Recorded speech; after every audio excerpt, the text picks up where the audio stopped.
यो हो बहसको साथमा कामना सेवा विकास बैंक, प्रगतिको आधार कामना सेवासँगको कारोबार। शक्ति मिनरल्सको उत्पादन नेपाली किसानका लागि वरदान। शक्ति मिनरल्स प्राली विशेष औद्योगिक क्षेत्र Bhairahawa. Registration open for +2 Science Management Humanities and Law, Lumbini College.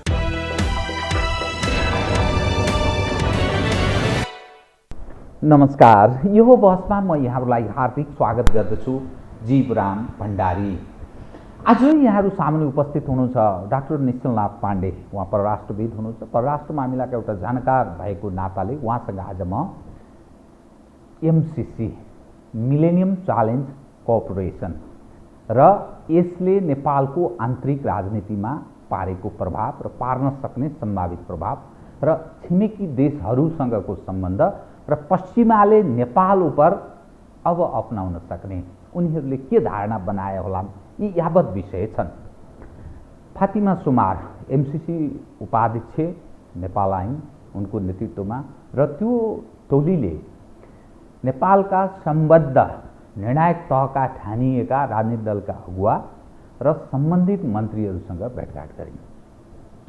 त नेपाली जनमत उनी आएको बेला सारा आक्रोशको तारो बन्नुपर्ने स्थिति रह्यो। नेपाली जनमत खिलाफमा देखियो र राजनीतिक दलका नेताहरू एमसीसीका सवालमा प्रष्ट हुन चाहेनन्।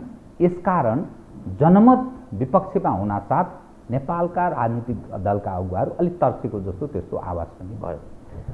त अब हुन्छ के, छिमेकीहरूसँगको सम्बन्धको विषयसहित यावत परराष्ट्र मामिलालाई समेत केन्द्रमा राखेर विश्लेषणात्मक र सूचनामूलक ढङ्गले म उहाँसँग कुराकानी प्रश्न प्रयत्न गर्नेछु।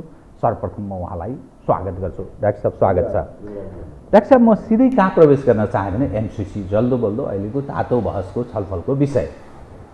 फातिमा सुमार आइन्, सायद एकाले उत्साहसहित आएकी थिए होला, तर जुन अवस्थामा फातिमा सुमार आउनु पूर्वको एमसीसीका सवाल उप अन्यल के हो भन्ने स्थिति थियो, त्यसको जवाफ पाउन उनीहरूले सकेनन् र सायद उनी एउटा रिपोर्ट बुझाउलिन्। अब एमसीसीको नेपालमा भविष्य र नेपालको आन्तरिक राजनीतिमा एमसीसीका कारण उत्पन्न हुन सक्ने क्रिया र प्रतिक्रिया र यसले तत्कालीन र दीर्घकालमा पार्न सक्ने प्रभाव के हुन सक्छ, म यहीँबाट सुरु गरेँ। डाक्टर साहब धन्यवाद जीवरामजी। यसलाई अलिकति बृहत्तर रूपमा हेर्नुपर्छ जस्तो लाग्छ। पहिला चाहिँ के भने विगत 2 वर्षदेखि नेपाल भारत सम्बन्धमा लिपुलेक लिम्पुवाद्वारा र कालापानीको विषय पेचिलो बन्दै गएको छ। हामीले नयाँ नक्सा जारी गऱ्यौँ, भारतले आफ्नो बाटो बनाउने कार्य गरिराखेको छ भने चाहिँ यो त्यति सजिलोसित समाधान होला जस्तो लाग्दैन। लामो समय चल्ने, त्यो लामो समयसम्म चल्छ त्यो नेपाल भारत सम्बन्धमा। चीनसित कुरा गर्नुहुन्छ भने अहिले 2 महिनादेखि चीनले पनि हुम्लामा चाहिँ नि हाम्रो अलिकति बोर्डर इन्क्रोच गर्यो, 9वटा भवनहरू बनायो भनेर चाहिँ नि एकजना नेपाली काङ्ग्रेसका सांसद जीवन बहादुर शाही उहाँले बताउनु भयो।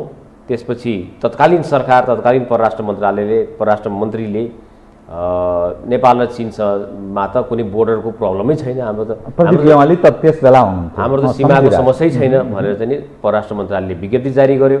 अहिले आएर चाहिँ नि वर्तमान सरकारले स्थलगत निरीक्षणको लागि एउटा टोली खटाएको छ भनेपछि नेपाल चीन सम्बन्धमा पनि केही चाहिँ नि खटपट सुरु भएको जस्तो देखिन्छ। अब अहिले आएर 70 वर्षमा कहिले पनि समस्या नभएको नेपाल अमेरिका सम्बन्धमा पनि हामीले चाहिँ जनमानसको स्तरमा समस्याहरू देखेका छौँ। झन्झटहरू बढ्दै गएको छ। जनमानसमा यति धेरै चाहिँ नि यो अमेरिकाको सम्बन्धमा नै कन्फ्युजन र अलिकति चाहिँ त्यसमा यो के हो भन्ने कुरा चाहिँ नि 70 वर्षमा देखिएको थिएन। र हाम्रो इतिहास कस्तो छ भन्दाखेरि हाम्रा पुर्खाहरूले त्यो बेलामा राणा शासन थियो, आफ्नै 2टा छिमेकी भारत र चीनसित दौत्य सम्बन्ध स्थापना गर्नु अगाडि हामीले चाहिँ संयुक्त राज्य अमेरिकासित दौत्य सम्बन्ध स्थापना गरेका छौँ। त्यो एउटा अचम्मको हाम्रो चाहिँ इतिहास विगत त्यस्तो डिप्लोमेटिक हिस्ट्री हाम्रो अचम्मको कूटनीतिक इतिहास। 70 वर्षमा यो कूटनीतिक इतिहासमा कहिले पनि नभएको जनमानसको स्तरमा आएर अमेरिका विवादित भएको छ, कन्ट्रोभर्सियल भएको छ नेपालमा। त्यसकारण यो किन भयो र यसले चाहिँ नि लङ टर्ममा चाहिँ कति के इम्प्लिकेसन्स पार्छन् भन्ने कुरा यसमा चाहिँ राम्रो एनालिसिस गर्नुपर्छ। भारत, चीन र अमेरिका तीनवटै राष्ट्र यसरी चाहिँ नेपालको भित्रको आफ्नो आन्तरिक राजनीतिमा यसरी त्यो कन्फ्युजनमा पर्नु र त्यो चाहिँ गन्जागोलमा हुनु चाहिँ नि त्यसले हाम्रो परराष्ट्र मामिलालाई राम्रो सङ्केत गर्दैन। एउटा महत्त्वपूर्ण विषयलाई अलिकति थप उठाउन अलिक घचघच्याउनका लागि मलाई तपाईँको जवाफले प्रेरित गर्यो। नेपाल र अमेरिका बिचको 70 वर्षको त्यो कूटनीतिक सम्बन्ध स्थापना भएको यत्रो लामो इतिहास छ, तर विगतमा यो खालको कटु यस्तो खालको अप्ठ्यारो स्थिति सिर्जना भएको थिएन। एक विषय तपाईँले उठान गर्नुभयो।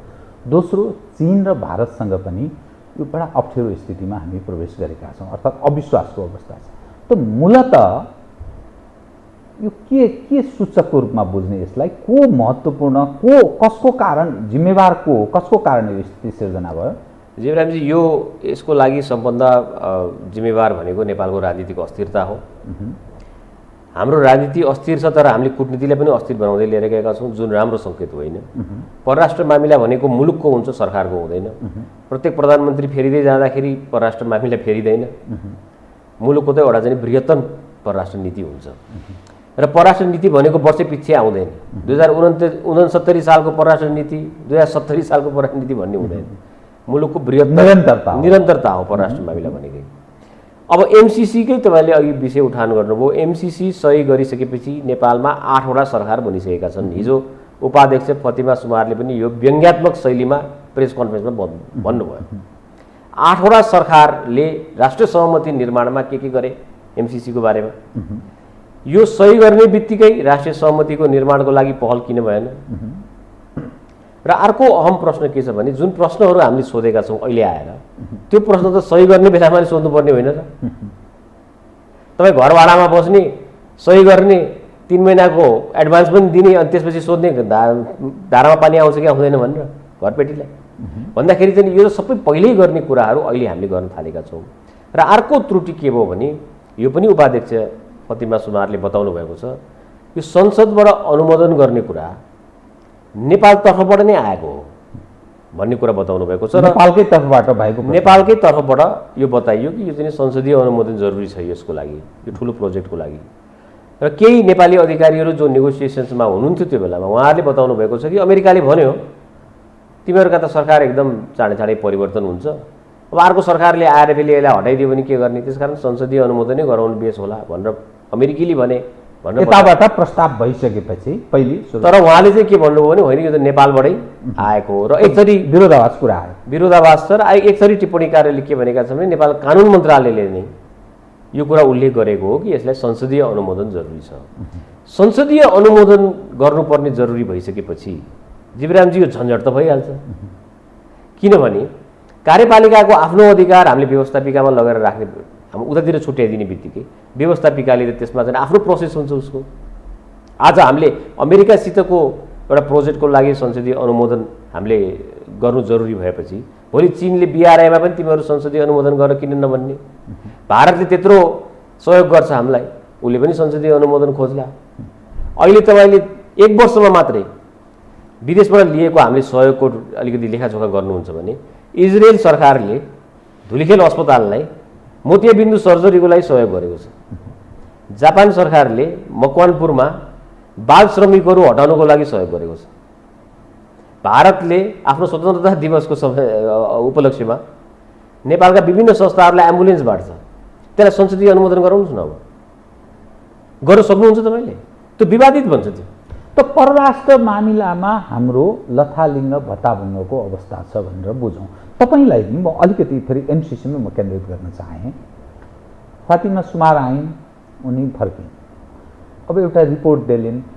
त तपाईँको विचारमा उनले यहाँ एकाले जनमत पनि हेरिन्, यत्रो कुटपिट पनि भयो, पत्रकार पनि पिटाइ खाए, आम मानिसले पिटाइ खाए, कतिपय हिरासतमा लिइयो, राजनीतिक दलका नेताहरू मुखामुख गरे, म त ठिकै छु, कानमा फुसुर फुसुर भन्ने सवालमा म त ठिकै छु, म त तयारै छु, तर फलाना मान्दैन, अर्थात् यस्तो अर्कोलाई पन्छाइदिने, टाउको पन्छाइदिने यो खालको सायद गतिविधि गरे होलान्। उनले एकाले धारणा पनि बनाइन् होला।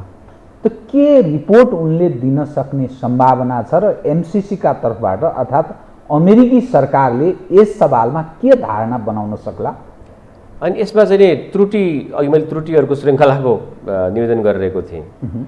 त्यस्तै चाहिँ नि जीवरामजी डिएफआइडीले त नेपाल प्रहरीलाई सहयोग गरेको छ। सन् 2018 सम्म सहयोग गरिरहेको थियो। नेपाल प्रहरीलाई लैङ्गिक मैत्री बनाउनको लागि सहयोग गरेको छ। संसदीय अनुमोदन गराउनु। सांसदका कतिपय सांसदहरूले चाहिँ बताउलान् हाम्रो प्रहरीलाई किन सहयोग चाहियो अङ्ग्रेजको भनेर बताउलान् उहाँहरूले, त्यो पनि विवादित बन्ला। भनेपछि कार्यपालिकाले आफ्नो अधिकार बुझाउँदै लिएर गएको छ। हिजो न्यायपालिकाले भनिदियो प्रधानमन्त्रीको अधिकार छैन संसद विघटन गर्ने, त्यो न्यायपालिकामा गयो, त्यो न्यायपालिकामा गइ नै सकेको छ। विशिष्ट किसिमको लोकतन्त्र भनेर व्याख्या गरेको छ सर्वोच्च अदालतले हामीलाई। विशिष्ट लोकतन्त्र, विशिष्ट किसिमको लोकतन्त्र हो हामी भनेर व्याख्या गरेको छ। भनेपछि आफ्नो अधिकार कटौती हुँदै हुँदै अब चाहिँ व्यवस्थापिकामा लगेर हामीले बुझाउन थालेका छौँ। कार्यपालिकाको क्याबिनेटको अधिकारहरू र संविधानमा कहाँ उल्लेख गरेको छ यी सबै कुराहरू चाहिँ नि विदेशीसित गरेका हरेक प्रोजेक्टहरू चाहिँ संसदबाट अनुमोदन गराऊ भनेर 2047 सालको संविधानमा यही कुरा उल्लेख थियो र त चाहिँ त्यत्रो विवाद भयो टनकपुरमा। नेकपा एमाले टुक्रियो, नेता वामदेव गौतमजीले छुट्टै पार्टी बनाउनु, नेकपा माले बनाए। त्यो इतिहास हुँदाहुँदै हाम्रा संविधान निर्माताहरूले के बुझे भने कि यस्तो हरेक कुरामा चाहिँ संसदीय अनुमोदन गर्नु हुँदो रहेछ। यसले चाहिँ इम्प्लिमेन्टेसनमा चाहिँ यसले इम्प्याक्ट पार्दो रहेछ, उहाँहरूले हटाउनु भयो। अब अहिले हामीले फेरि चाहिँ त्यसलाई जोडे संसदीय अनुमोदन। अब संसदीय अनुमोदन गराउनु यो महाभारत छ। तेस्रो अब त्रुटि चाहिँ मैले अब तपाईँको यो प्रश्नको जवाबमा अमेरिकी पक्षबाट पनि त्रुटिहरू भएको छ। जस्तै मे 2019मा अमेरिकी उपसहायक विदेश मन्त्री डेभिड ऱ्यान्ज नेपाल भ्रमणमा आउनुभयो। त्यो भ्रमणको क्रममा उहाँले विभिन्न नेताहरूलाई भेट गर्नुभयो। एउटा लन्च अमेरिकी राजदूतले आफ्नो निवासमा आयोजना गर्नुभएको थियो, त्यसमा म पनि सरिक थिएँ। उहाँले के बताउनु भयो भने एमसिसी भनेको इन्डो पेसिफिक स्ट्र्याटेजीको अभिन्न अङ्ग हो भनेर बताउनु भयो। उहाँले सार्वजनिक रूपमा बताउनु भयो। म त्यो सम्झिरहेको छु विगत। त्यसपछि नै धेरै कन्फ्युजनहरू सुरु भएको हो। इन्डो पेसिफिक स्ट्र्याटेजीको अङ्ग हो एमसिसी भन्ने बित्तिकै तपाईँले गएर फेरि सेक्युरिटीसित गएर जोड्न जानुहुन्छ। पछि यो कुरालाई अमेरिकी अधिकारीहरूले नै फेरि खण्डन गर्न थाले। फेरि भन्दाखेरि त्रुटिहरू चाहिँ म के देख्छु भने दुइटै साइडबाट भएको छ। अब अहिले आएर यो भ्रमणको बारेमा विवेचना गर्नुहुन्छ भने उहाँले उपाध्यक्ष फातिमा सुमारले पूर्व प्रधानमन्त्री केपी ओलीलाई भेट्नुभयो। केपी ओलीले भन्नुभयो अरू दलहरूलाई उहाँहरूको सत्तारूढ गठबन्धनकै मेजोरिटी छँदैछ, उहाँहरूले पारित गर्नुहोला, त्यसपछि हामी निर्णय गरौँला हामीले के गर्नुपर्छ भनेर बताउनु भयो। पुष्पकमल दाहाललाई प्रचण्डलाई भेट्नुभयो। प्रचण्डले भन्नुभयो यसमा राष्ट्रिय सहमति हामीले चाहिँ बनाउनु पर्दछ यो एमसिसीमा बताउनु भयो उहाँले। त्यस्तै उहाँले भेट्नुभयो महन्त ठाकुरजीलाई। उहाँले बताउनु भयो हाम्रो त भोटको जरुरी नै छैन, सानो पार्टी हो, हाम्रो भोटको जरुरी छैन, ठुला पार्टीहरूले के गर्छन्। उपेन्द्र यादवजीलाई भेट्नुभयो। उपेन्द्र यादवले के बोल्दै बोल्नु भएन सार्वजनिक रूपमा। भनेपछि all leaders were noncommittal. कुन चाहिँ नेताले भन्यो कि यो चाहिँ खुलस्त रूपमा कि यो एमसिसी पारित गराउँछौँ हामी, म गर्छु, म भोट गर्छु यसलाई भन्नु कसले बतायो भने बताएनन्। भने तपाईँले अहिलेको प्रश्नमा जुन कुरा गर्नुभयो यसले चाहिँ नि हामी भ्रमण के रिपोर्ट दिइन होला र के धारणा बनाउला। भ्रमणको अगाडि हामी जहाँ थियौँ, जुन बिन्दुमा थियौँ, भ्रमणको पछाडि हामी त्यही बिन्दुमा छौँ। अब सवाल के रह्यो भने सरकार भनेको अर्थात् एउटा देशको सरकार त्यो निरन्तर उत्तराधिकारी होला संयन्त्र संस्था हो। एउटाले हस्ताक्षर गर्छ कुनै देशसँग, कमिटमेन्ट जनाउँछ, त्यसमा पनि कुनै सिस्टम चेन्ज भएको स्थिति पनि छैन। त्यही व्यक्तिहरू निरन्तर छन् अनि त्यहाँ कन्फ्युजन क्रिएट हुन्छ। यो के भएको यो कन्फ्युजन क्रिएट गरेको चाहिँ हामीले नै हो। कम्युनिस्ट पार्टीको सरकार थियो, कम्युनिस्ट पार्टीले 2.5 वर्षसम्म शासन गर्यो, मेजोरिटी गभर्मेन्ट थियो, झन्डै 2/3 बहुमत थियो। उसले किन पारित नगराएको? उसले पारित गरेन, उल्टो उसले कार्यदल गठन गर्यो आफ्नै पार्टीभित्र। आफ्नै पार्टीभित्र कन्भिन्स हुन सकेनन् नेताहरू, त्यो पार्टी टुक्रियो। पार्टी टुक्रिसकेपछि पनि हामीले चाहिँ अनुमोदन गराउन सकेनौँ। अब त्यसपछि अलि नयाँ सरकार आएको छ। अब नयाँ सरकारले सबभन्दा पहिलो प्राथमिकता भनेको मलाई लाग्छ र सबै अहिले चाहिँ टिप्पणीकारहरू नेपालीहरूले सबैले भनिरहेका छन् यो फुल फ्लेजेड परराष्ट्र मन्त्री अब नभई भएन। यस्तो बेलामा जुन बेलामा चाहिँ अलि जियोपोलिटिकल टेन्सनहरू बढ्दै गएको छ, चीन र अमेरिका बीच, चीन र भारत बीच, अहिले भर्खरै चाहिँ अफगानिस्तानमा जुन स्थिति माहौल जुन बन्दैछ त्यसको बारेमा सबै कुराहरूले गर्दाखेरि चाहिँ क्षेत्रीय परिस्थिति पनि अलि चाहिँ असजिलो भएको अवस्थामा हामीले चाहिँ एउटा फुल फ्लेजेड परराष्ट्र मन्त्री पनि नपाउनु त यो चाहिँ एउटा कमजोरी नै हो। भन्दाखेरि यस्तो बेलामा चाहिँ अहिले हामीले एमसिसी अगाडि बढाउन खोजिरहेका छौँ, तर चाहिँ हामीले राष्ट्रिय सहमतिको निर्माण गर्न सकिरहेका छैनौँ। संसदमा संसद चल्नै सकिरहेको छैन, सांसदहरू सभामुखको विरुद्धमा हुनुहुन्छ। भन्दाखेरि यसले के देखाउँछ भन्दाखेरि नेपाल चाहिँ अझै राजनीतिक रूपमा अस्थिर छ यसले चाहिँ नि सही गरेका कुराहरू चाहिँ नि कार्यान्वयन गर्न सक्दैन र अमेरिकी सरकारले पनि विभिन्न टाइम फ्रेमहरू जुन दिइरहेको छ नि यो समयसम्म चाहिँ यसलाई अनुमोदन गर नभए हामी चाहिँ यो सहयोग लिएर जान्छौँ उसले यति पटक भनिसकेको छ कि यो साँच्चै उनीहरूले फिर्ता गर्छन् विथड्र गर्छन् यति पटक उसले भनिरहेको छ कि यो चाहिँ हलुका रूपमा लिइसके अब नेपाली नेताहरूले किनभने नेपाली नेताहरूले पनि तौलिसके राम्ररी भनेपछि यो जानेवाला रहन्छ यसरी नै कचकच गरेर जबरजस्ती दिन चाहन्छ भन्ने अर्थमा बुझ्ने कि भन्ने पनि यो चाहिँ अब बुझिसके भन्दाखेरि यो चाहिँ यसरी नै खेलाएरै बसे भइहाल्यो भन्ने चाहिँ नि त्यस्तो किसिमको इम्प्रेसन परेको छ। अब यसमा अलिकति म बिचमा अलिक प्रवेश गर्न चाहेँ। एमसीसी का सवाल पर यो जनमत चाहिँ खिलाफमा देखिन्छ सायद अब सबै विभिन्न तागतले गरे होला। तपाईको दृष्टिकोणमा नि 13 अर्ब नेपाल सरकारले खर्च गर्ने भनेर जनाएको छ। जति खर्च भएको छ एमसीसी को यहाँ नेपाल कार्यालय छ 5 तारे होटलमा छ नीतिमा त्यो 13 अर्बमा धेरै खर्च चाहिँ भइसक्यो नेपालको तर्फबाट भनेर भनिन्छ। अमेरिकीहरूले 1 पैसा खर्च गरेका छैनन्। कतिपय सवालमा गोरा छालाका मानिसहरू त्यही 13बाट खर्च गरिरहेका छन् भन्ने बुझिन्छ। त एक पछि अर्को अप्ठ्यारो स्थिति पनि छ, अविश्वासको स्थिति पनि छ, आन्तरिक राजनीतिक दलहरू बीच पनि बेमेलको अवस्था छ, संसद अवरुद्ध छ, बीआरआई को कार्यान्वयनको सवाल उपर पनि प्रश्न छ, व्यापार तथा पारावहनको हामीले सम्झौता गर्यौं त्यसको थप अगाडि केही बढेको छैन, भारतसँग पनि सङ्कट छ। यत्रा शक्तिशाली संसारको सबभन्दा ठुलो शक्तिशाली देश अमेरिकासँग पनि हाम्रो समस्या पैदा हुँदैछ। चीनले अविश्वास गर्ने अवस्था यसकारण कि सीमाकै सवालदेखि लिएर कतिपय सवालमा अलि वाक्क दिक्क भएको जस्तो चीनीहरूको पनि धारणा त्यस्तो बुझ्न सकिन्छ। त हामी के गरिरहेका छौं 1 र 2 त नेपालमा यत्रो विवाद छ यसका बावजुद पनि एमसीसी हामी ठिक छ तपाईहरुलाई अप्ठ्यारो छ भने हामी फर्कन्छौँ भनेर विथड्र किन गर्न सक्दैन? यसको पछाडीको के मकसद? उसलाई चाहिँ आशा छ कि यो सब कथम कदाचित यो पारित भइहाल्ला, कहीँ रेटिफाई भइहाल्ला भन्ने उसलाई आशा छ। र हिजोको प्रेस कन्फरेन्स पनि हेर्नुहुन्छ भने उहाँ चाहिँ आशान्वित भएर फर्किनु भएको छ। तर हाम्रो नेताहरू के कुरामा महारत हासिल गर्नुभएको छ भने agree in private, disagree in public.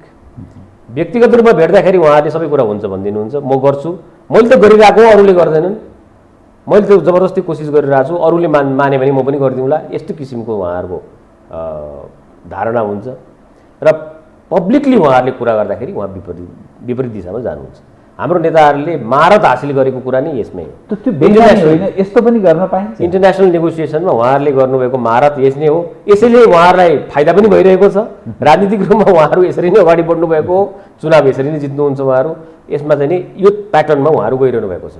तर यसले तपाईँले भन्नुभयो जस्तै अन्तर्राष्ट्रिय रूपमा विश्वसनीयता कम हुँदै जान्छ, मुलुक नै अस्थिर छ। यहाँ चाहिँ 12वटा नेताहरू 12वटा मुखले कुरा गर्छन् भन्ने कुराहरूको त्यो किसिमको पर्सेप्सन बढ्दै गएको छ। यसले कालान्तरमा हित गर्दैन। अफगानिस्तानको उदाहरण अहिले लिनु मुनासिब हुन्छ। अमेरिका उसले सैनिक रूपमा उसले इन्टरभ्युन गरेको थियो, उसले आफ्नो छिमेकीहरूसित राम्रो सम्बन्ध कायम गर्न सकेन, पाकिस्तानसित विशेष गरी। मेजर पावरको राइभलरी भयो अफगानिस्तानमा, प्रक्सी ब्याटल भयो र आज अफगानिस्तान युग दुर्गतिमा परेर फसेर बसेको छ। राजनीतिक स्थिरता त्यो मुलुकले 4 दशकदेखि पाएको छैन र त्यहाँको राष्ट्रपति ब्रिफ केसमा पैसा हालेर हवाईजहाज चढेर भागेर गए। भन्दाखेरि डिबी लटरी परेका, विदेशी संस्थामा काम गर्ने, आफ्ना छोराछोरीलाई विदेशमा पढाउने, विदेशमा सम्पत्ति जोडेका नेताहरू भएपछि त्यस्ता नेताहरूको मुलुकप्रति वफादारी हुँदैन रहेछ भन्ने कुरा नेपाली जनताले पनि सिक्नुपर्छ। अफगानिस्तानले राम्रो पाठ सिकाएको छ। त्यो पनि भूपरिवेष्टित मुलुक हो हामी जस्तै। त नेपालको सन्दर्भ पोलिटिकल अगुवाहरूसँग त्यो अशरफ घानी र त्यसका चरित्र, त्यस तत्कालीन अशरफ घानीका क्याबिनेट मिनिस्टरहरूको चरित्रसँग नेपाली राजनीतिक नेतृत्वका व्यक्तिहरूसँग कतिपय जोडेर हेर्छन्। कतिपय मानिस पिआर होल्डर छन्, कतिपय मानिस एडभोकेसी गर्छन्, कतिपय आर्टिकलहरू देख्न सकिन्छ। बुद्धिजीवीहरू, सोशल पोलिटिकल अगुवाहरू, यो समग्र हेर्दा कतिपय मानिसले अफगानिस्तान र नेपालको घटनालाई जोडेर हेर्छ। होइन जोड्नु हामीलाई चाहिँ किनभने अफगानिस्तानसित पुरानो हाम्रो राम्रो सम्बन्ध थियो। राजा जहिर शाह नेपाल भ्रमणमा नै आएका रहेछन् पहिला। हाम्रो राजा महेन्द्र पनि अफगानिस्तान भ्रमणमा जानुभएको रहेछ पहिला। अफगानिस्तानसित हाम्रो चाहिँ भूपरिवेष्टित मुलुक भएको नाताले पनि हाम्रो चाहिँ नि दुईवटा चाहिँ नि घनिष्ठतम सम्बन्ध। त्यो बेलामा फ्लाइट लिएर युरोप जाँदाखेरि काबुल विमानस्थलमा उत्रिनै पर्ने बाध्यता पनि रहेछ र त्यो बेलामा चाहिँ नि सम्पन्न एउटा स्थायित्व हासिल गरेको मुलुक जहिर शाहको शासन नहुन्जेलसम्म। त्यसपछि बिग्रिँदै त्यो मुलुक आज चाहिँ यो दुरावस्थामा आइपुग्यो। एउटै त्रुटि उसले के गर्यो भने मेजर पावरसित सम्बन्ध उसले ब्यालेन्स गर्नै सकेन। कहिले एकातिर ढल्किया छ, कहिले अर्कोतिर ढल्किया छ। आफ्नो विश्वास जहिर शाहको अवसानपछि कु भयो, दाउद भन्ने व्यक्तिले कु गर्यो, त्यसपछि ऊ पनि गयो, सोभियत युनियनले इन्टरफियर गर्यो, सोभियत युनियनलाई मुजाहिदिन लगाएर भगाए, त्यसपछि अमेरिकी सेना आयो, अमेरिकी सेनालाई अहिले पठाए भन्दाखेरि चाहिँ यो मुलुक निरन्तर रूपमा युद्धमा द्वन्द्वमा फसेर बसेको छ। आज त्यहाँको महिलाहरूको हालत कस्तो छ, त्यहाँको सिभिल सोसाइटी र एनजिओको हालत कस्तो छ देखिएकै छ भन्दाखेरि विदेशप्रति वफादारी भएका नेताहरू, डिबी लोटरी परेका, विदेशमा संस्थामा काम गर्ने, विदेशमा सम्पत्ति जोडेका र विदेशी राजधानी बाहक पनि हुनुहुँदो रहेछ राष्ट्रपति अशरफ घानी त।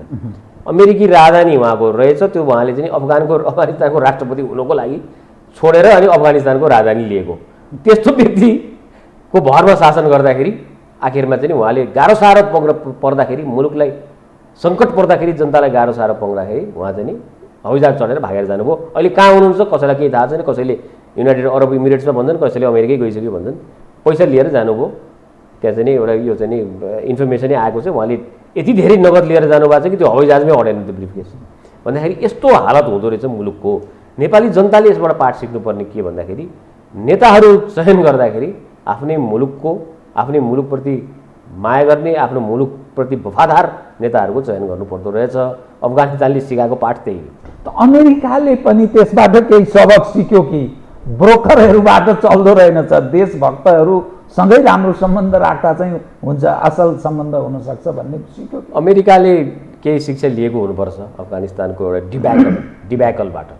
हुन त उसको आफ्नो अन्तर्राष्ट्रिय रणनीति हुन्छ, ग्लोबल उसले चाहिँ स्ट्राटेजीबाट ऊ हिँडेको हुन्छ।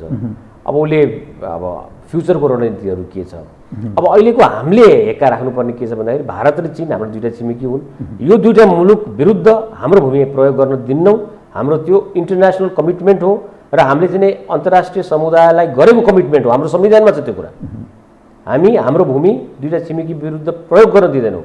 हामी असमग्र सिद्धान्तमा विश्वास राख्छौँ। हाम्रो परराष्ट्र मामिला भारत र चीन विरुद्ध प्रयोग हुनै सक्दैन, हाम्रो कुनै पनि हाम्रो नीति। तर अब अहिले आएर के हुन्छ भने अमेरिका र चीनको जुन टकरावको स्थिति बन्दै गएको छ त्यसले हामीलाई बडो असजिलो परिस्थितिमा गएर राखिदिन्छ र जुन भारत र चीन बीच जुन बोर्डर प्रब्लम भयो पोहोर साल, त्यसले पनि हामीलाई चाहिँ ज्यादै असजिलो परिस्थितिमा राख्छ। किनभने एकातिर गोर्खा ट्रुप्सको प्रयोग हुन्छ भारतीय सेनामा, अर्कोतर्फ चीन हाम्रो मित्र राष्ट्र, उसले यत्रो सहयोग गरिरहेको छ भने हामीले गर्ने के त भन्दाखेरि हामी चाहिँ नि त्यसमा ब्यालेन्स गर्ने सिवाय हामीसित अरू कुनै चारा रहँदैन। यस्तो किसिममा परराष्ट्र मामिला सञ्चालन गर्दाखेरि सबभन्दा पहिले जीवरामजी एउटा फुल फ्लेजेड परराष्ट्र मन्त्री चाहियो। दोस्रो, यो बृहत्तर इस्युजहरूमा चाहिँ नि चिन्तन मनन गरेर परराष्ट्र मन्त्रीले एउटा राष्ट्रिय सहमति निर्माणको लागि पहल गर्नु पर्यो, नयाँ परराष्ट्र मन्त्रीले। त्यस्तै अहिलेका शीर्षस्थ नेतृत्वले यसबारेमा सहमतिको निर्माण गर्नु पर्यो। आफै पछि एउटा बोल्दै हिँड्ने भन्दा पनि र सामाजिक सञ्जालमा ट्विट गर्नु। राष्ट्रिय सहमति त उहाँहरूले बैठकमा बसेर गर्नु पर्यो नि, ट्विटरमा लेखेर त भएन। ट्विटरमा लेख्दा, सामाजिक सञ्जालमा लेख्दाखेरि त झन् यो छरपष्ट यो मुलुक त विभाजित रहेछ भन्ने सन्देश जान्छ जुन गइरहेको छ।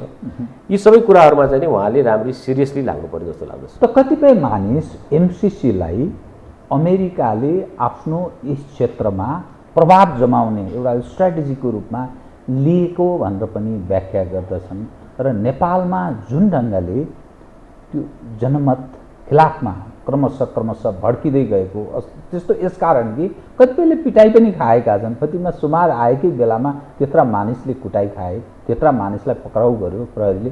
हम्मे फतिमा सुमारलाई को सुरक्षा प्रदान गर्न सरकारलाई ठुलो हम्मे परेको त्यो दृश्य हामीले देख्यौँ, बेहोर्यौँ। यसको अर्थ एमसिसीसँग यो क्षेत्रमा अमेरिकाले आफूलाई प्रभाव जमाउने एउटा तागतको रूपमा थप एउटा त्यो स्थापित गर्ने कुनै कसरत गरेको छ भन्ने रूपमा पनि बुझ्ने हो। 70 वर्षको इतिहासमा संयुक्त राज्य अमेरिकाले नेपाललाई धेरै किसिमले सहयोग गरेको छ। सैनिक रूपमा सहयोग गर्यो, हामीलाई मलेरिया इराडिकेसनमा सहयोग गर्यो, राप्ती भ्याली प्रोजेक्टमा सहयोग गर्यो, हामीलाई ट्युबरकुलोसिस त्यो बेलामा एकदम ठुलो समस्या थियो त्यसको लागि सहयोग गर्यो, बाटाघाटा निर्माण गरिदिएको छ, अस्पताल निर्माण गरिदिएको छ। अमेरिकाले सहयोग युएसएआइडी मार्फत र विभिन्न अरू एजुकेसनल तपाईँले छात्रवृत्ति मार्फत अमेरिकामा पढेका धेरै व्यक्तिहरू नेपाल फर्केर नेपाललाई कन्ट्रिब्युट गरिरहेका छन्। यो कुरालाई हामीले चाहिँ रियलाइज गर्नुपर्छ। उनीहरूले लगाएको गुण त्यो उनीहरूले लगाएको गुण छ यो 70 वर्षको इतिहासमा। र त्यो बेलामा भन्नुहुन्छ भने सन् 1985 मा जुन तत्कालीन स्वर्गीय राजा वीरेन्द्रको जुन भ्रमण भयो, राजकीय भ्रमण अमेरिकामा, त्यसपछि राष्ट्राध्यक्षको लेभलमा नेपालबाट भ्रमण भएको पनि छैन अमेरिका। उनीहरूले महत्त्व पनि त्यति दिन चाहेनन्, किनभने जरुरी छ। पछिल्लो पटक अमेरिकी विदेश मन्त्री नेपाल आएको सन् 2002 मा कोलिन पावल, शेरबहादुर देउवा प्रधानमन्त्री हुनुहुन्थ्यो त्यो बेलामा। त्यसपछि त अहिले हेर्नुहोस् त, अहिले झन्डै 19 वर्ष भइसक्यो अमेरिकी विदेश मन्त्री नेपाल भ्रमणमै आउनुभएको छैन।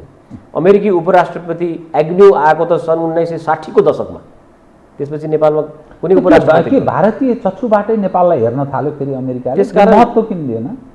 त्यसकारण हामीले चाहिँ पहिलेदेखि अमेरिकालाई हाम्रो तेस्रो छिमेकी पनि भन्ने गरेका थियौँ। भारत र चीन त दुईटा छिमेकी हुन्, अमेरिका तेस्रो छिमेकी पनि भन्ने गरेका थियौँ। किन अमेरिकाले आफ्नै दृष्टिकोण थियो, आफ्नै आँखाबाट हेर्थ्यो नेपाललाई, र नेपालको आफ्नो समस्यालाई उसले राम्ररी बुझेको थियो। ठुलो दूतावास छ यहाँ, त्यसले गर्दा सहयोग पनि उसले दिइरहेको थियो। हामी चाहिँ नि विभिन्न निकाय हेर्नुहोस्, प्रहरी सेनामा हेर्नुहोस्, विभिन्न ट्रेनिङहरू हुन्छ अमेरिकामा, त्यस्तै निजामती कर्मचारीहरूको लेभलमा पनि यो आइबिपी पनि कार्यक्रम छ, फुल ब्राइट कमिसन छ, विभिन्न तरिकाले उनीहरूले सहयोग गरिरहेका छन्। अहिले आएर पहिलोपटक अघि मैले निवेदन गरे जस्तै 70 वर्षको इतिहासमा अमेरिका नेपालको जनमानसको स्तरमा आएर विवादित भयो। त्यसकारण उसले पनि यो राम्ररी विश्लेषण गर्नुपर्दछ, कहाँ गएर त्रुटि भयो, विश्लेषणमा कहाँ गएर त्रुटि भयो। उसले पनि राम्ररी बुझेको रहन्छ कि नेपालको राजनीति, नेपालको यो अहिलेको संसदीय अभ्यास, हुन त यो संसदीय अभ्यास त हुँदै भएन, यो चाहिँ हाम्रो संसारमै नभएको विशिष्ट किसिमको लोकतन्त्र हो यो, सर्वोच्चको फैसला अनुसार विशिष्ट किसिमको लोकतन्त्रलाई संसारकै पुरानो लोकतन्त्रले बुझ्न सकेको रहन्छ। लज्जा शरणम भन्दाखेरि चाहिँ यो चाहिँ उसले पनि राम्ररी चाहिँ विश्लेषण गर्नु जरुरी छ। अब यसैमा नि यहाँले ठ्याक्क एउटा विषय उठान गर्नु हो। नेपालमा काठमाडौँमा अमेरिकाको ठुलो दूतावास छ। अब कतिपय सुरक्षा डिफेन्ससँग सम्बन्धित मानिसहरूको भनाइअनुसार यो चाहिँ एसियाको भयानक ठुलो लगानी भएको दूतावास हो। यसको अर्थ उनीहरूको यहाँ ठुलो चासो छ, महत्त्व दिएका छन् भन्ने रूपमा हामीले बुझ्नुपर्ने हुन्छ। तर त्यो टावरिङ पर्सनालिटीहरू अमेरिकाको त्यो निर्णायक तहका मानिस नेपाल आइरहेका छैनन् लामो समयदेखि। पाँचवटा सामान्य मानिस आउँछन्, त यहाँको के यो नेतृत्व उप उनीहरूको हेर्ने दृष्टिकोण र यो सिस्टम उप हेर्ने दृष्टिकोण कसैको गोजीबाट कसैको नजरबाट हेर्ने त्यो स्थितिमा हामी पुगेछौँ। हाम्रो महत्त्व घटेछ। हाम्रो नीति निर्माताहरू, निर्णायक तहका ठानिएका मानिसहरू त्यो निर्णय अधिकारी रहेनछन् भन्ने अर्थमा बुझ्ने हो। होइन हो नि, किनभने हामीले यो दुईमुखी तीनमुखी कुरा गर्दा गर्दै हामीले चाहिँ विश्वसनीयता गुमाउँदै हाम्रो चाहिँ अन्तर्राष्ट्रिय साख अहिले यो अवस्थामा पुगेको छ कि अमेरिकी विदेश मन्त्री भ्रमण नगरेको 19 वर्ष बित्यो। नेपालको प्रधानमन्त्रीले अमेरिकाको बाइल्याटरल भिजिट नगरेको, यो त झन् मेरो विचारमा शेरबहादुर देउवा नै पछिल्लो प्रधानमन्त्री हो। उहाँ पनि 2002-03 मा जानुभयो बाइल्याटरल भिजिट, कोही भएकै छैन। र स्वर्गीय राजा महेन्द्रले त बोथ हाउसेस अफ कङ्ग्रेसलाई सम्बोधन गरेको, त्यत्रो ठुलो रेयर गौरवपूर्ण त्यो इतिहास रहेछ हाम्रो, गौरवपूर्ण इतिहास छ हाम्रो। भन्दाखेरि अब राजा वीरेन्द्रपछि राष्ट्राध्यक्ष लेभलमा त भ्रमणै भएको छैन। कुनै पनि अमेरिकाको राष्ट्रपति नेपाल भ्रमणमा आएकै छैन होइन। पहिलो र अन्तिम अहिलेसम्मको उपराष्ट्रपति भनेको एग्न्यू आएको, त्यसपछि त कोही नेपाल आउँदै आएनन्। भन्दाखेरि यसरी किन हामीलाई इग्नोर गरिरहेको छ? एउटै एउटा सानो अवसर प्रदीप गेवालीजीले पाउनुभयो। उहाँ चाहिँ नि बाइल्याटरल भिजिटमा जानुभयो, विदेश मन्त्रीले बोलाएर नेपालको परराष्ट्र मन्त्रीको भ्रमण भएको त्यो पहिलो अवसर थियो। पहिला पनि त्यो भ्रमण भएको छैन। ऋषिकेश शाहहरू, कृष्णजी विष्टहरू पनि भ्रमणमा जानु भएन। भन्दाखेरि त्यो एउटा रेयर अपर्च्युनिटी थियो। तर त्यसपछि हामीले मिस गऱ्यौँ त्यो अपर्च्युनिटीलाई, मिस गऱ्यौँ। त्यसपछि हाम्रो यो गन्जागोल सुरु भयो, कार्यदलहरू बन्न थाल्यो, के गर्ने एमसिसीमा भनेर अमेरिका बिचकिलिन थाल्यो। अब उसले पनि बुझ्न सकेन एउटा सही गरिसकेको प्रोजेक्ट किन कार्यान्वयन हुँदैन। आखिरमा त खालि सडक सुधार र ट्रान्समिसन लाइन, प्रसारण लाइनको क्षमता विकासको लागि थियो यो। अब भन्दाखेरि यसलाई गिजोल्दा हामीले सैनिक रूपमा लिएर गयौँ। र जीवरामजी मलाई पनि कस्तो लाग्छ एउटा कुरा गर्दाखेरि भने हाम्रो नेपाली सेना उसले मिलिट्री डिप्लोमेसी कन्डक्ट गर्छ, सैनिक कूटनीतिमा उसले चाहिँ उसले राम्रो अनुभव हासिल गरेको छ। भारत, चीन, अमेरिका तीनवटैसित उसको राम्रो सैनिक सम्बन्ध छ। नेपाली सेनालाई हामीले सोधेका छौँ एमसिसीको बारेमा, नेपाली सेनाको आधिकारिक धारणा के हो यसबारेमा हामीले प्रश्न गरेका छौँ। नेपाल सरकारले आधिकारिक रूपमा सोधेर उसको जुन आधिकारिक जवाफ आउँछ त्यो जनतालाई बताउनु पर्दैन, त्यो आफ्नो इन्टरनल कुरा हो, तर गरेको छ सरकारले। त्यो प्रश्नको रूपमा तपाईँले उठाउनुभयो। त्यसकारण त्यो त्यो पनि गर्नु जरुरी छ। डिप्लोमेसी पनि युज गराउन सकिन्छ भन्ने तपाईँको आशय हो, होइन, अथवा यसमा यो यो यदि सम्बन्ध सुधारका लागि भूमिका खेल्न सक्छ, अथवा यो जो उसको नलेज छ विगतदेखि वर्तमानसम्मको त्यसलाई पनि ग्रहण गरोस् भन्न चाहनुभयो। अनि हिस्टोरिकल लिगेसी छ नेपाल आर्मीको। अमेरिकी सेनासित सहकार्यमा ऊ विभिन्न उसले चाहिँ मिलिट्री एक्सर्साइजहरू गर्छ। चिनिया जनमुक्ति सेनासित उसको राम्रो सम्बन्ध छ, भारतीय सेनासित उसको राम्रो सम्बन्ध छ। उसको पनि त आफ्नो हिस्टोरिकल मेमोरी छ नि। उसको आधिकारिक धारणा के हो त एमसिसी बारेमा? कसैले त फेरि यो इन्डो पेसिफिक स्ट्राटेजीको अन्तर्गत हो भन्छन्।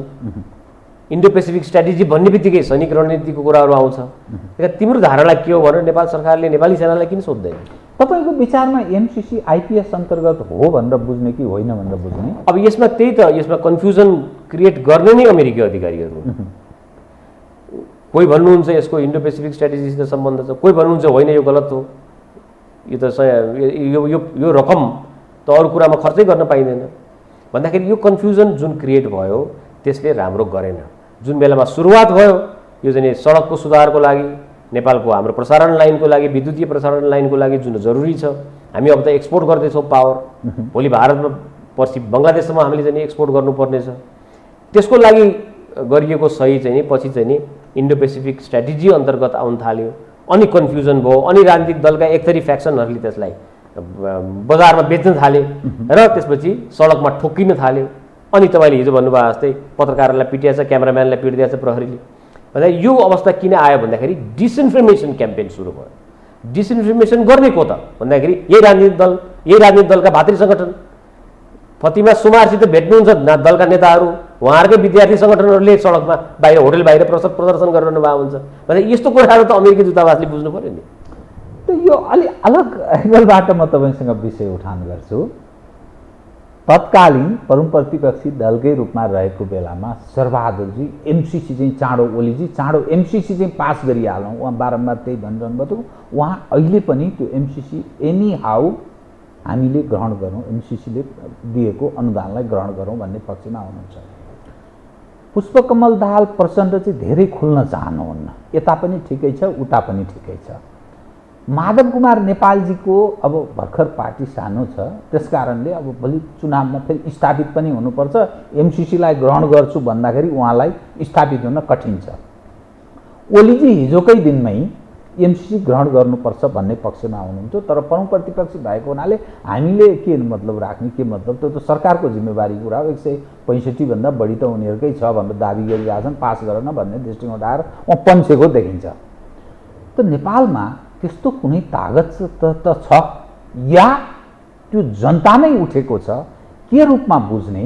यी सारा राजनीतिक तल सुतुरमुर्ग जस्तो, यो गर्दा ठिक, वो गर्दा बेठिक, अर्थात् निर्णायक के ठिक के बेठिक भन्ने बारेमा अलि अन्यलको स्थितिबाट गुज्रिरहेका छन्। तर सडकमा यत्रो ठुलो खिलाफमा जनमत बनेको छ, कुन त्यस्तो तागत हो?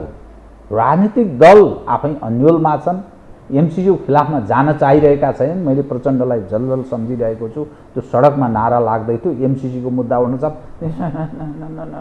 मेरा सामान्य चाहिँ नगर भन्दा, मतलब यो तहका पोलिटिकल लिडरहरू छन्, तर पनि सडकमा यत्रो खिलाफमा जनमत छ। यो कुन त्यस्तो तागत छ यो देशभित्र जसले गर्दा यति ठुलो जनमत एमसिसीको खिलाफमा बनिरहेको छ? हाम्रो नेपाली जनतामा चाहिँ राष्ट्रियताको भावना प्रबल रूपमा छ। कुनै पनि कुरालाई राष्ट्रियतासित जोड्ने बित्तिकै जनता स्वतस्फूर्त रूपमा अगाडि आउँदछन्। यो त हिस्टोरिकली प्रुभन भएको कुरा हो। तर गिजोलियो कहाँ भन्दाखेरि चाहिँ यसलाई जानिकन गिजोलियो डेलिबरेटली। जब चाहिँ 2/3 बहुमत झन्डै बहुमतको सरकार थियो, उसैले कार्यदल बनाउनु पनि के जरुरी थियो? उसले त पारित गर्दा भइहाल्थ्यो नि, कसैको सहयोग समर्थनको जरुरी नै थिएन। तर उसैले आफैले चाहिँ कार्यदल बनाइदियो पार्टीभित्र। त्यो झलनाथजीको नेतृत्वको विगतमा त्यसमा 3 जना नेताहरू हुनुहुन्थ्यो, परराष्ट्र मन्त्री स्वयं त्यसको सदस्य हुनुहुन्थ्यो। स्वयं परराष्ट्र मन्त्रीले आफ्ना 2टा नेताहरूलाई कन्भिन्स गर्न सक्नु भएन एमसिसी राष्ट्रको पक्षमा छ भनेर। त्यो कार्यदलले रिपोर्ट गन्जागोलवाला रिपोर्ट दियो, कन्फ्युजनवाला रिपोर्ट दियो। अब अहिले आएर केही नेताहरू भन्नुहुन्छ यसलाई संशोधन सहित पारित गर्नुपर्छ। अमेरिकी भन्छ कसरी सही गरिसकेका डकुमेन्टलाई कसरी संशोधन गर्ने भयो? संशोधन गर्न त मिल्दैन यसलाई भन्दाखेरि अब त्यो संशोधन गर्न पनि यो सकिएन। भन्दाखेरि यो घाँटीमा निलेको तर चाहिँ पचाउन नसकेको यो हड्डीको रूपमा चाहिँ अब यो विकसित हुन्छ। जसरी अघि मैले पहिला निवेदन गरे जस्तै नेपाल भारत सम्बन्धमा लिपुलेक लिम्बुवाधुरा र कालेपानी समस्या रूपमा रहिरहन्छ। अब लामो समय रहने यो समस्या समाधानै हुँदैन किनभने हामीले पोलिटिकल म्यापमा राखेका छौँ। त्यो राजनीतिक नक्सा हामीले हाम्रो राष्ट्रिय निशान छापमा राखेका छौँ। राष्ट्रिय निशान छापमा भएको पोलिटिकल म्याप तपाईँले कसरी हटाउनुहुन्छ? हटाउनै सक्नुहुन्न। त्यसबारेमा तपाईँले वार्ता गर्न सक्नुहुन्छ भारतसित। नेपालको परराष्ट्र मन्त्री अथवा परराष्ट्र सचिवसित संविधानमा भएको संवैधानिक दस्तावेज वार्ताबाट समाधान गर्न सकिन्छ। एमेन्ड गर्न सक्नुहुन्छ परराष्ट्र मन्त्रीले अथवा प्रधानमन्त्रीले अथवा परराष्ट्र सचिवले। जस्तो संविधानको अङ्ग भइसक्यो अब हाम्रो त्यो पोलिटिकल म्याप। र भारतले पनि अब त्यहाँ बाटो निर्माण गर्दैछ, उ त मानसरोवर पुग्न लागिसक्यो। उ त अब त्यो बाटो त कहाँ गएर जोडिन्छ अब भन्दाखेरि त्यो प्रयोग गरिरहेछौँ। यहाँ हामी बहादुर छौँ भनेर गफ गरिरहेछौँ। हामी नक्सा बनाइरहेछौँ, उसले डिफ्याक्टो प्रयोग गरिरहेको छ भन्दाखेरि यो लामो समयसम्मको लागि त्यो समस्या रहन्छ। अब अहिले नयाँ किचलो हुँदै नभएको किचलो हामीले झिकिसक्यौँ नेपाल चीन सम्बन्धमा। अब सांसदजी भन्नुहुन्छ त्यहाँ 9वटा भवन बनेको छ। फेरि नेपाल चीनको अलिकति फरक के छ भन्दाखेरि त्यो बोर्डर प्रब्लम त हामीले 1960 को दशकमै समाधान गरिसक्या हो। त्यो बोर्डर कहाँ छ भन्ने कुरा हामीलाई राम्ररी थाहा छ। त्यसको देशान्तर अक्षांश हामीलाई थाहा छ। म्याप हामीसित छ। खालि समस्या कहिले कहिले के हुनसक्छ भनौँ भने ग्राउन्डमा कहीँ इन्क्रोचमेन्ट भएको हुनसक्दछ। इन्क्रोचमेन्ट हो भने दुईटा टोली बस्नु पऱ्यो र त्यसलाई समाधान गर्नु पऱ्यो। म्याप त हामीसित छ नि। तर नेपाल भारतको चाहिँ अलिकति फरक छ। हाम्रो सुस्ता र कालापानीमा डिफ्रेन्सेस नै छ। हामी भन्छौँ कालापानी लिपुलेक हाम्रो हो, भारत भन्छ होइन यो चाहिँ यो एरियै हाम्रो हो, त्यसैले त बाटो बनाइरहेको छ। दुईवटा पृथक कुराहरू हो। त्यसलाई हामीले जोडेर अब चीनसित पनि हुम्लामा यो चाहिँ बोर्डर प्रब्लम छ भनेर हामीले निरीक्षण टोली पठाएका छौँ। अब अहिले तेस्रो मुलुक, तेस्रो छिमेकी अमेरिकासित पनि त्यही ढङ्गमा यो एमसिसी चाहिँ एउटा यो समस्याको रूपमा अगाडि आइसकेको छ। यसलाई तुरुन्त समाधान गर्नुपर्दछ। रिजेक्ट गर्ने भए पनि एक्सेप्ट गर्ने पनि तुरुन्त गरौँ, यसलाई ढिलो नगरौँ भन्ने मेरो आग्रह हो।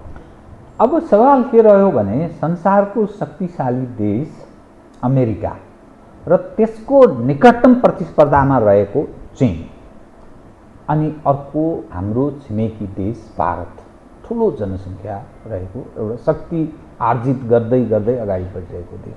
यो तीनवटा देशसँगको सवाल उप हामी विवादमा छौँ।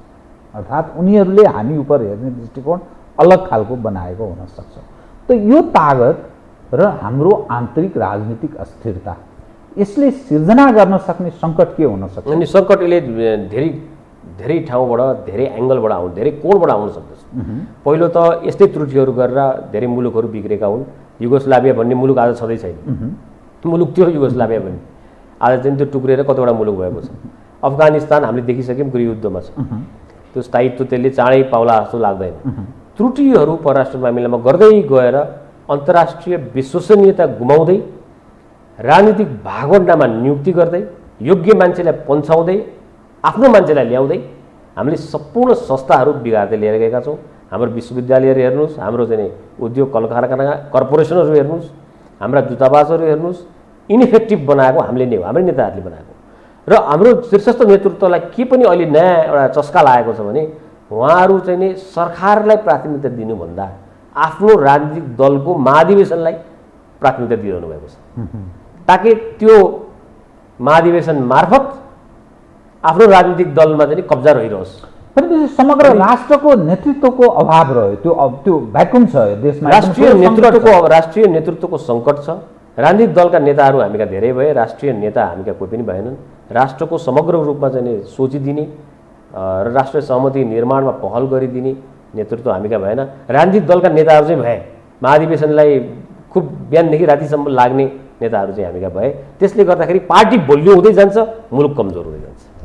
अब तपाईँले एउटा फेरि अर्को इन्ट्रेस्टिङ तपाईँले भन्नुभयो जस्तो सेनाको धारणा लिएको छ कि छैन यो सरकारले, एमसिसीकै सवाल उप के धारणा राख्दछ, यो पछिल्लो कतिपय परराष्ट्र मामिलाको कुरालाई तपाईँले जोडेर विषय उठान गर्ने प्रयत्न गर्नुभयो। परराष्ट्र मन्त्रालय खाली छ, त्यसको नेतृत्व छैन। भलै प्रधानमन्त्रीजीले ग्रहण गर्नुभयो होला, उहाँले के हेर्नु होला। राजदूतहरू पनि छन् सरोकारवाला देशहरू, जस्तै चीनमा पनि यथावधि, भारतमा पनि, अमेरिकामा पनि।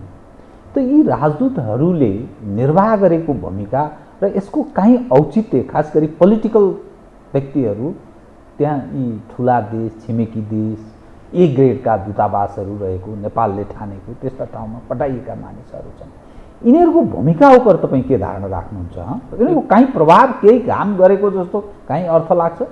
कोभिडको कारणले गर्दा जुन लकडाउन भयो, एक्सटेन्डेड पिरियडसम्म जुन लकडाउन भयो, त्यो लकडाउनले गर्दाखेरि चाहिँ यसै पनि राजदूतावासहरू शिथिल छन्, उनीहरू पनि आफै लकडाउनमा छन्। कतिपय मुलुकहरूमा चाहिँ अझै पनि लकडाउन कायम छ, त्यस कारण राजदूतावासहरू काम गर्न सकिरहेका छैन। हाम्रो मात्रै अवस्था त्यो होइन, विभिन्न मुलुकै अवस्था त्यस्तै छ। यहीँ पनि काठमाडौँमा कतिपय दूतावासहरू अझै पनि क्लोज छन्, घरबाट काम गर्छन् कर्मचारीहरू। एउटा लेख पनि एउटा अन्तर्राष्ट्रिय म्यागजिनमा आएको थियो। अब त यो अन्तर्राष्ट्रिय रूपमै राजदूतावासहरूको चाहिँ भूमिका बारेमा नै प्रश्न चिन्ह पनि यसमा उठाइएको छ संसारभरि नै। किनभने करोडौँ अरबौँ रुपियाँ खर्च गरेर दूतावासहरू किन राख्ने, जबकि त्यो सबै कुरा त जुमबाट भर्चुअलबाट हुन सक्दो रहेछ भन्ने पनि कुराहरू आइरहेको छ।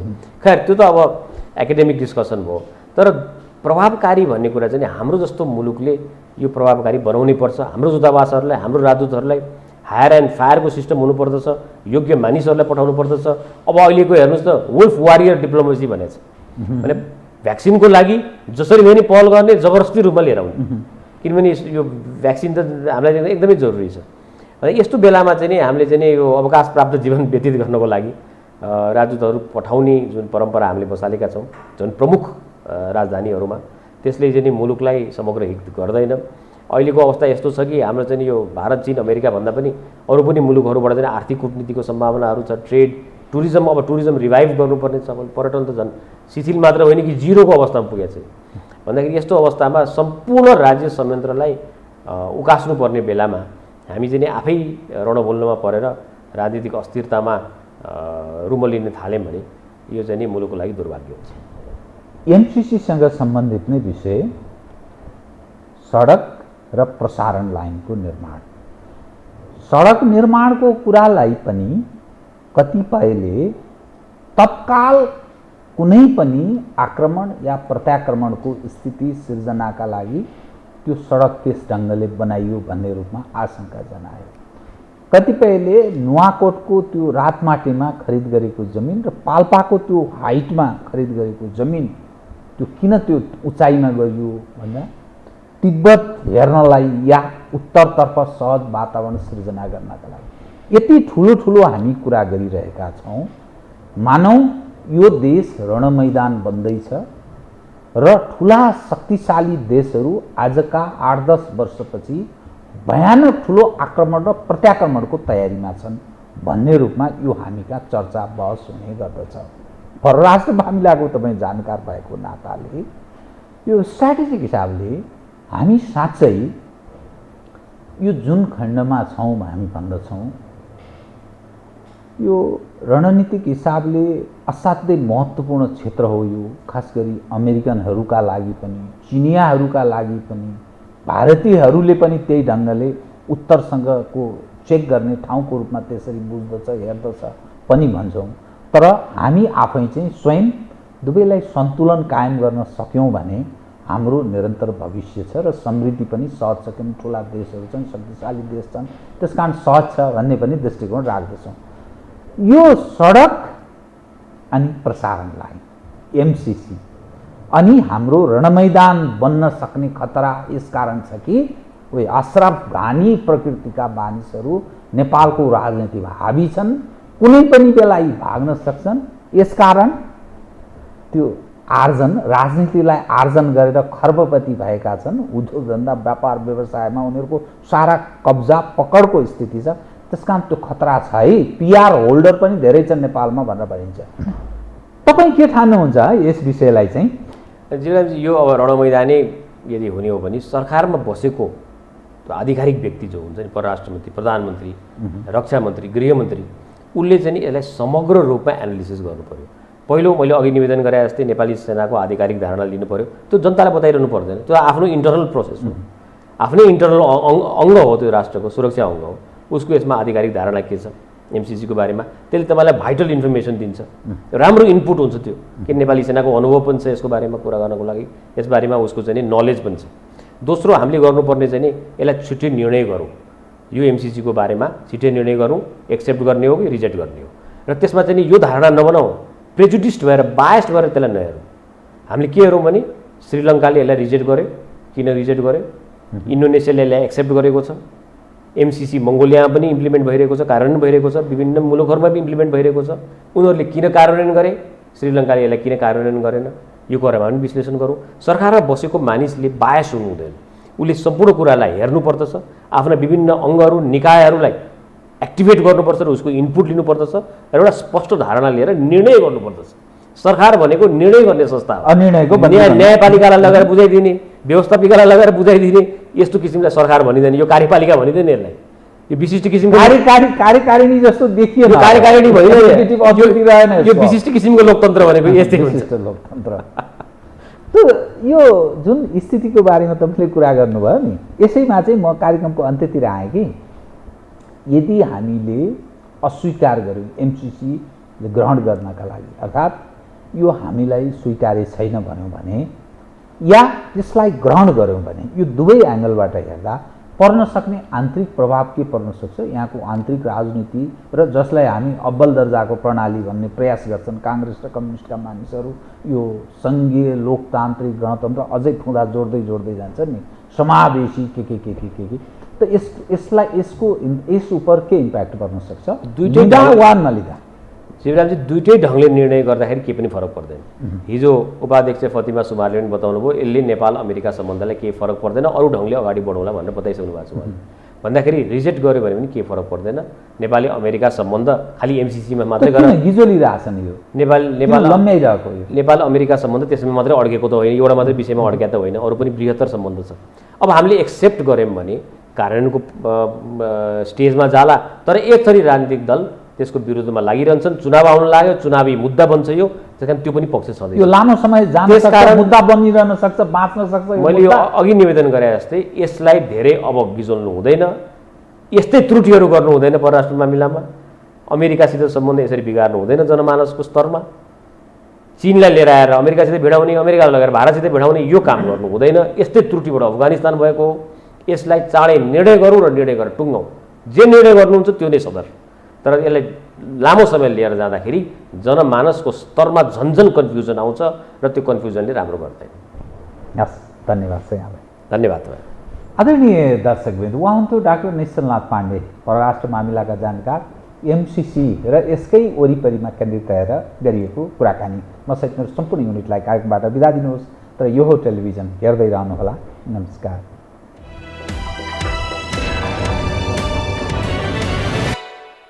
यो हो बहसको साथमा कामना सेवा विकास बैंक, प्रगतिको आधार कामना सेवासँगको कारोबार। शक्ति मिनरल्सको उत्पादन नेपाली किसानका लागि वरदान। शक्ति मिनरल्स प्राली विशेष औद्योगिक क्षेत्र Bhairahawa. Registration open for +2 Science Management, Humanities and Law, Lumbini College.